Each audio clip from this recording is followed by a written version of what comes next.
Timnas Indonesia kembali jadi perbincangan hangat. Patrick Kluivert akhirnya merilis daftar 27 pemain yang akan memperkuat tim Garuda dalam laga lanjutan kualifikasi Piala Dunia 2026.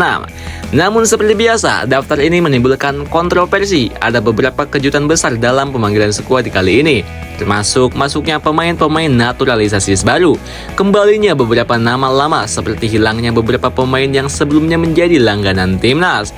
Siapa yang beruntung mendapatkan tempat dan siapa yang harus gigit jari, dan apakah dengan skuad ini Indonesia punya peluang besar menghadapi Australia?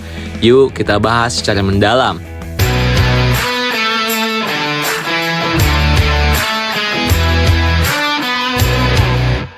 Timnas Indonesia terus menunjukkan ambisinya untuk meningkatkan kualitas skuad. Proyek naturalisasi yang dilakukan PSSI akhirnya mulai menunjukkan hasil yang nyata. Beberapa pemain keturunan yang memiliki pengalaman di Eropa kini bisa resmi memperkuat Garuda. Siapa saja mereka? Pertama, Emil Audero Mulyadi. Posisi kiper sering menjadi perhatian utama di Timnas Indonesia. Kini Garuda kedatangan Emil Audero Mulyadi, kiper berpengalaman yang pernah berseragam Juventus dan Sampdoria. Dengan pengalaman bermain di Serie A, Emil tentu membawa kualitas yang sangat tinggi, refleksinya tajam, distribusi bolanya akurat, dan yang paling penting dia terbiasa bermain melawan striker-striker kelas dunia. Namun ada satu kekhawatiran, Emil tidak mendapatkan banyak menit bermain di Como. Apakah ini akan memengaruhi performanya? Kita lihat aja skillnya ya guys. 2. Dean James. Dean James adalah bek tengah dengan postur ideal dan kemampuan membaca permainan yang sangatlah baik. Dia sudah terbiasa bermain di kompetisi Eropa dan memiliki pengalaman menghadapi striker-striker top dunia.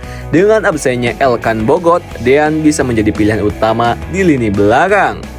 Joy Matthijs Pelupesi. Salah satu masalah terbesar Timnas Indonesia dalam beberapa pertandingan terakhir adalah keseimbangan di lini tengah. Kadang kita terlalu fokus menyerang, tetapi mudah kehilangan kontrol di tengah lapangan.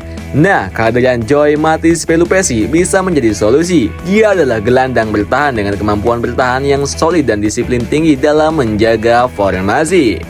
Dengan masuknya Emil Audero ke skuad, pertanyaan besar pun muncul. Siapa yang akan menjadi kiper utama Timnas Indonesia? Saat ini ada dua kandidat kuat yang bersaing untuk posisi tersebut. Martin Paes yang bermain di FC Dallas ini sudah menunjukkan performa luar biasa di level klub. Dia menjadi pilihan utama di FC Dallas dan telah mencatat lebih dari 3.100 menit bermain musim ini.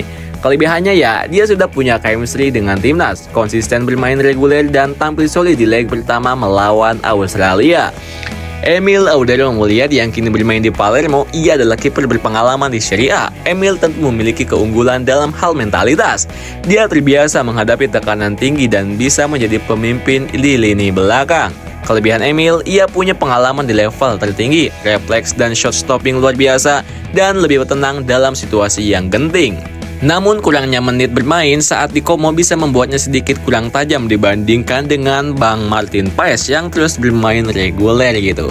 Kesimpulannya adalah Martin Paes kemungkinan tetap menjadi pilihan utama, tetapi Emil Audero siap menjadi senjata rahasia jika dibutuhkan. Melawan tim skuad Australia, Timnas Indonesia tidak bisa bermain terbuka. Patrick Kluivert tampaknya akan tetap menggunakan formasi 5-3-2 yang fokus pada pertahanan solid dan serangan balik cepat. Mungkin formasi ini dipilih karena lebih rapat dalam bertahan, wingback bisa membantu serangan, dan dua striker lebih fleksibel dalam membongkar pertahanan lawan. Di lini depan, Ole Romeni hampir pasti menjadi starter. Namun siapa yang akan menjadi tandemnya? Dua opsi yang menarik. Pertama, Septian Bagaskara. Ia punya catatan gol yang impresif, 7 gol dalam 774 menit bermain. Tentunya itu rasio yang sangat tinggi.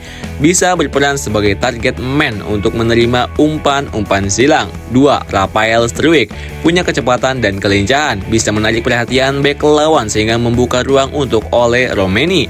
Siapapun yang dipilih, yang jelas duet ini harus tampil tajam jika Indonesia ingin mencetak gol ke gawang Australia. Laga melawan Australia akan menjadi ujian besar bagi skuad Garuda. Kiper solid Emil Audero Mulyadi atau Martin Paes, keduanya berkualitas. Lini belakang yang tangguh dengan Dean James, Maes Hilgers, dan Bang Jai pertahanan makin kuat.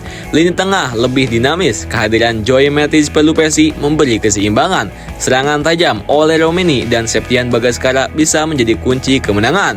Mampukah Garuda membuat kejutan? Kita nantikan aksinya di lapangan ya guys. Jangan lupa like, share, dan subscribe subscribe biar gak ketinggalan update terbaru dari Spotlight 11. Thank you yang sudah menonton. See you, bye-bye.